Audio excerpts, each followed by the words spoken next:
Good morning, everybody. Had a new piece of equipment get dropped off on the farm here on Thursday. It is now Saturday. We were hoping to be using it Thursday afternoon, but that's a different story. Anyways, what do we have here? This is a 2022 Batco BCX3 1549 conveyor. It's the first conveyor we've ever owned. We were kind of at the point where we needed one. We were initially talking, yeah, we need a 10-inch auger, and we still do, because we've got a handful of 8s. One of the big problems we're starting to have, well, we'll talk two of them. One is to unload that, if we just wanted to unload into another grain truck or into a seeder, hell, even into the grain cart. Couldn't do it. So what were we actually looking for in a conveyor? Low profile hopper. This isn't the lowest, but we'll talk on that. Self mover, a good self mover. I wanted undermount. I'll touch on that in a second. I wanted the canola or oilseed model equivalents, and we were also hoping that we could find an open belt system, which this one checks pretty much all of it. This thing has a few additional options, but let's talk about what the train of thought was. So we had 3 that we were looking at quite seriously, and they're all relatively the same price, within about $3,000. So within about 4%, 6%, give or take. So there's the BCX3, which is Batco. There's the, sorry, I'm still recovering from having COVID there. There is the Brandt 1547 LP oilseed. And then there's the convey 1650. Anyhow, I decided on this guy, which is, as I'd have already mentioned, the AGI Batco BCX3 1549 undermount. Undermount is the motor under the frame. Let's talk on some key differences. I actually liked the Brandt hopper a little better. It's a bit lower, couple inches narrower. I still think we're going to be completely fine. I haven't run that up underneath yet, but I think we'll be fine. And it had undermount as well, but I did not like their drive system here. We had some issues with it last year when I was using Jeff's when we were floating. And yeah, so, and availability. They could get me a 1547 LP, but they couldn't get me the oilseed model until into the new year. They're talking possibly March. The convey has a comparable size hopper to this. I don't think it was quite as long. I think it was about a foot shorter. And most of the same options. It had a different style mover though, where it had 2 wheels on it, and it just seemed a little more awkward. But what I did really like about the convey is that it's all hydraulic driven. So you don't have belts and clutches like these gearboxes and that kind of stuff. So minor difference. My big concern, and they did have like a tank heater for when you're in minus 30. You can put it on there, because obviously your oil would be going really slow for your first little bit. Anyhow, didn't quite like either mover as much as this one. When I think this is called the IBEX mover, IBEX. So And I could get one of those, the oilseed model, fairly soon. Actually, they did have one. Flaman's had one somewhere. I want to say in Saudi or something like that. But our local Flaman dealer had this one in stock in Mooseman. They actually had this one and the top mount. So I'm going to touch on the top mount versus undermount. It's very simple as far as the top mount has everything on top. The motor's up there. The fuel tank is kind of up there. And they have some not ladder, but steps on here. And just in general, they're a lot more awkward to work on if you ever have something go wrong. However, they're more of a direct drive system and they have less moving parts. The other bonus, that Alberta Clipper's starting to move in, starting to spit some little sleet. The other bonus you end up with is that if you're running a lot, especially say you were a precision ag or an ag dealer, you're probably going to be running a lot of fertilizer through this, and you end up having fertilizer dust getting thrown down here. Kind of 6 of one, half dozen of the other. You'll probably end up doing more cleaning and maintenance on this one versus the top mount, but the top mount, when you're doing the work on it, or even just filling the frickin' fuel tank, it's a lot more work.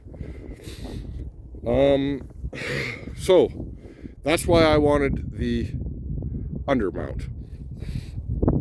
Let's talk specs. 1549, 15-inch belt, 49 feet from, where is it? Probably from here. Or probably from here, actually. Because I was reading specs this morning, and there's actually 110 feet of belt on this. So if you did the math, there and back would be 98 feet. There and back and around the S, it's probably another 10 feet, 10, 12 feet. So I'm going to say from here. This is an oilseed model. The oilseed model has a little bit different flashing and protection. They've doubled up rubbers so that you don't get leakage underneath. They changed the S-belt configuration a bit. It's very deep, but the idea is that you're not going to have it fall back as much and get ground up in there. So you can see the distance. A lot of them, they're more like that. I really like that all the bearings are easy access, easy grease, and they all have jam nuts and adjustment on them for tracking. Although I hate adjusting conveyors, it is a necessity. This is actually one of the big things that I liked about this. All of the panels, you can see, have clips under there. So you can take that off and blow it out. It has a wash bar, so you can hook a garden hose up to that and run it. And it also has, like I had mentioned, an exposed belt, because I don't like how they end up trapping. If this is enclosed, they trap a lot of dust and it just starts wearing through. As well, it has a scraper bar in there, and that scrapes the bulk of the junk off the back. Typically it's oilseed that gets gummy and sticks to the back. So that was the overall conveyor, we'll call it. It does not have an adjustable hood. I'm not sure if we're going to end up putting a spout on this or not, to be determined. I'm leaning towards yes. Hard to say. Oh, something I didn't touch on. 15-inch belt, 10-inch tube, 49 foot. Like I said, from take up to discharge. And that gives, at your maximum, which is inside your yellow, about there, you are about 21 feet to your discharge. But you're probably not going to be as efficient. You're probably going to have some rolling on the belt. This is a chevron style belt, not a paddle belt, because of its drive system and because of its return system where it's got an idler wheel. Yeah, you can't run paddles. Paddles would give you a lot more capacity, but you can't run paddles through an S-curve. So that's why it is what it is. On this guy, their standard is I believe you can get 27 horse or 33 horsepower EFI. This one actually came spec'd with a 37 horsepower Vanguard fuel injected 4-stroke engine, which I am loving. More than enough power. They say 33s are more than enough power to run these. And really nice to have fuel injected. Should make life a bit easier in the winter. Take-ups have obvious adjustments and clear instructions. Yeah. Runs ATF, which I really like. ATF stays a bit thinner at colder temperatures than hydraulic oil does. This mover I quite like. Nice chunky looking tire. This guard I foresee potential issues in the winter. It's a good mover, good looking mover. Direct drive, which is nice. Would almost have been nice to have a chain drive, but that's just another thing to go wrong. This thing does almost 180-degree turns either way, so you can really swing the hopper around. There's no drives on the wheels, which is nice because a lot of times you end up forgetting to take those off when you go to run it up and down the highway. I love this remote station so that you're not having to crawl underneath. Everything's at the same spot. Clutch, lights, throttle, all from the same spot. And this is your mover. It is kind of weird that it's just one of those things you got to get used to. It's kind of like you're thinking that if I'm going to go that way, it's going to turn that way, but actually it wants to turn the head that way, minor. Everything's clearly labeled, up and down on the intake, up and down on the discharge. Really like that. So when we were talking about what we needed, whether it was a 10-inch auger or whatnot, we still do have a couple of flat bottom bins here and a few down at my uncle's over there. But we're hoping to be putting up some big flat bottoms, and they'll have a drive and a discharge. So we'd be able to use a conveyor. Now, debate was between a 10-inch auger and a conveyor about this size. We had also talked about those U-trough augers, which are a lot faster. I don't have the specs on those off the top of my head, but an 8-inch auger, they're rated for about around 3,000 bushel an hour when they're new and when you're at the right height, depending on your engine size. A 10-inch auger is right around 5,000 bushel an hour. This guy's rated for 10,000.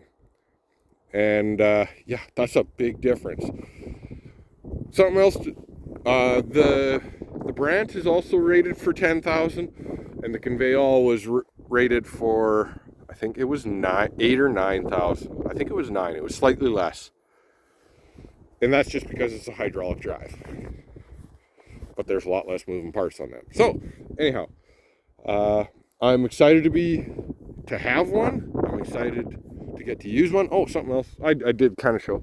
This thing came pre-spec'd. It was fully loaded, this one. Had your lights, had your scraper bars, had your belt tickler. It just takes your buildup off. The biggest engine they put on these is the 37, and it was fuel injected, so nice. And lights on the bottom end. So really, really excited to get to use this guy.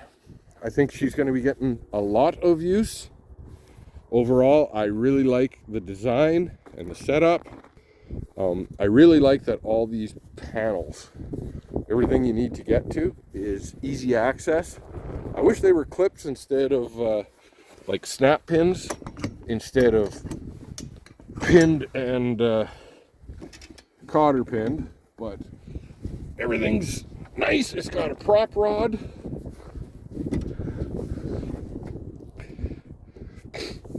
Torsion adjuster. This is one thing I wish was a little bit different. I wish it was a spring-loaded, like a self-tensioning one, because this will wear down a little bit. Again, that's really minor. Yeah. Everything else is fairly clean, fairly straightforward. I do expect I'll put a disconnect, but I might run a cable up to a switch or a key up here. That's a future problem to take care of, but we'll see. We've had a lot of issues. Those Kohlers, and I believe actually Kohlers are made by Briggs & Stratton, so is Vanguard. So we shall see.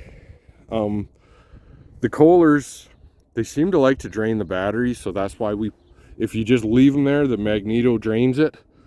So we like to just have the disconnect on there. Yeah. Overall, like I said, I'm really excited to get to use this. It's going to speed up a lot of stuff in the winter. Hopefully. Oh, don't bend anything before. I was thinking that was a gas shock. Yeah, not really sure what else to talk about. It has a nice deep hopper, so that'll be nice for when we're doing fertilizer out of the bins in the spring.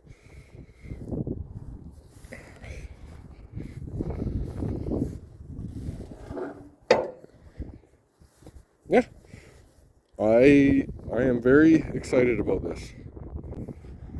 Should be able to load my Tridom in about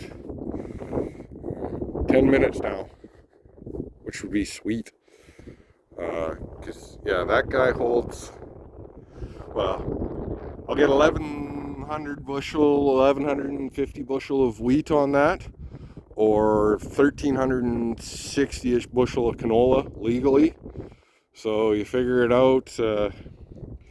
If it's going at 10,000 bushels an hour, which I'm going to say it's not going to do, let's take 20% off the top of that and call it 8,000 bushels an hour. You know, you're talking 15 minutes would be 2,000 bushels, so we're looking around 10 minutes to fill, which will be sweet. Beats the crap out of half hour to 45 minutes on some of these older, worn out 8-inch augers. Yeah, so once we get using it, I will give you a full review. This is just an overview. I'll tell you the good, the bad, the ugly about them. And as always, if you enjoy what I'm doing, please like and subscribe. Send me some comments. If you have any experience with this guy, please, good, bad, ugly, indifferent, please let me know. If there's something that's going to fail, or something you've had a catastrophic breakdown because of something, hey, I'll take tips all day long. Anything that saves $1 here and there really helps. And thanks for watching.